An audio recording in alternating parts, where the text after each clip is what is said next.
comida. Pero ¿cuáles son los alimentos básicos de verdad, los imprescindibles para nuestra salud? Porque de los alimentos básicos mucho se habla últimamente, precisamente, Beatriz, por el tema del IVA, pero puede que a mucha gente no le haya quedado muy claro. Bueno, es que a mucha gente no le queda claro porque no se explica bien. Una cosa son los básicos desde el punto de vista fiscal y otro desde el punto de vista nutricional. Y te voy a decir una cosa, Miriam, alimentos imprescindibles como tal no hay ninguno, salvo la leche materna o la leche de fórmula para los bebés lactantes. En el resto de casos, ningún alimento puede cubrir por sí mismo todos nuestros requerimientos. Eso sí, podemos estar bien nutridos con un número pequeño de alimentos, mucho menos de los que pensamos. ¿Dices que son tan pocos alimentos como para contarlos con los dedos de una mano? Con los dedos de una mano, Miriam, son 5 contados. Esto va a reducir nuestra cesta de la compra y va a reducir también el gasto. Pues esto nos interesa muchísimo. Vamos a empezar por el primer grupo de alimentos. El primer grupo de alimentos sería el grupo de alimentos proteicos, con proteínas de buena calidad. Por ejemplo, los garbanzos. Podemos cubrir nuestros requerimientos de proteína con los garbanzos de un bote de garbanzos cocidos, o con la soja, que también tiene proteína completa. Y si no somos muy de legumbres, pues podemos irnos a los huevos o las carnes blancas, o también podemos cubrirlas con pescados y con mariscos. Con solo uno de todos estos alimentos ya tenemos cubiertas nuestras necesidades proteicas. Cuando dices pescado o marisco, ¿quieres decir también una lata de sardinas o de mejillones? Por supuesto que sí, las sardinas tienen proteínas de alta calidad, sea cual sea la presentación en la que nos las comamos. Pueden ser en aceite de oliva con sus espinas o en tomate, eso sí, busquemos las que tienen menos cantidad de sal. Y los mejillones exactamente lo mismo, proteína de buenísima calidad en escabeche o al natural, pero de nuevo buscamos los que tienen menos sal. Aclarado el tipo 1, vamos con el tipo 2. El tipo 2 serían los alimentos que tienen grasa, que comemos pescado azul, ya estamos comiendo un alimento rico en grasa, pero hay otros alimentos que nos aportan grasas de buena calidad. El aceite de oliva, aceite de oliva a secas, virgen o virgen extra. El virgen y el virgen extra se diferencian entre sí solo organolépticamente por los aromas. En el aceite de oliva a secas vamos a perder en el refinado esos aromas, algunos compuestos bioactivos, pero nutricionalmente también es interesante. Otros alimentos de este grupo 2 serían los frutos secos.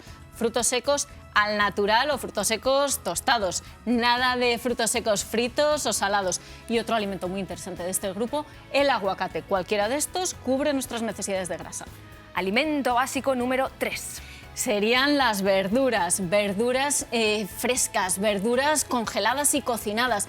Que los nutrientes que se pierden en ese cocinado, no te preocupes, que los vamos a compensar con los alimentos del grupo 4, que son las frutas. Frutas que tienen una composición distinta de las verduras y lo notamos ya en el paladar, porque tienen mayor cantidad de azúcares simples, son más dulces, nos aportan también agua, fibra, vitaminas, minerales. Y a pesar de que son alimentos muy similares, lo ideal es combinar distintas frutas, distintas verduras, porque esos fitonutrientes, esos compuestos bioactivos son propios de cada tipo de fruta, de cada tipo de verdura. Tenemos que combinar e introducir alimentos del grupo 3 y 4, verduras y frutas de todos los tipos, de todos los colores. Y vamos con el grupo 5. El grupo 5 serían los cereales, las harinas, el pan, el arroz, la pasta, que metemos en nuestra cesta porque gastronómicamente en nuestra cultura están muy presentes y además nos aportan mucha energía. Realmente no tienen ningún nutriente específico que no podamos encontrar en otros alimentos. Por ejemplo, esa fibra la encontramos en los alimentos del grupo 3 y 4, las frutas y las verduras. También en las legumbres, que nos aportan proteína de mejor calidad que las de los cereales. O los pescados o las carnes blancas, los huevos de los que hablábamos también nos aportan proteínas de buena calidad, y las vitaminas y minerales los encontramos en todos los alimentos de grupos 1, 2 y sobre todo 3 y 4. Lo que no has mencionado son los lácteos. Y es un olvido completamente voluntario. Es un olvido voluntario porque quiero contrarrestar un poco ese mensaje que hemos estado oyendo toda la vida de que los lácteos son imprescindibles. No, los lácteos no son indispensables. todos los nutrientes que encontramos en los lácteos aparecen también en otros alimentos. Sus proteínas en los alimentos del grupo 1, sus grasas en los alimentos del grupo 2. Si queremos algunos minerales específicos de los lácteos, como el famoso calcio, lo encontramos en alimentos como los pescados azules o incluso en algunas verduras. Eso sí, los lácteos son alimentos que son muy válidos dentro de nuestra dieta y valdría con tomar, por ejemplo, un vaso de leche o un queso bajo en sal o un yogur o kéfir, son leches fermentadas, nos van a ayudar a digerir la lactosa y esto viene muy bien en el caso de personas intolerantes a la lactosa. Y tomando alimentos de estos 5 grupos, ¿tú crees que ya estaríamos saciados? Bueno, desde luego que sí, vamos a estar saciados, vamos a estar alimentados, porque son alimentos precisamente muy saciantes, con una gran densidad nutricional.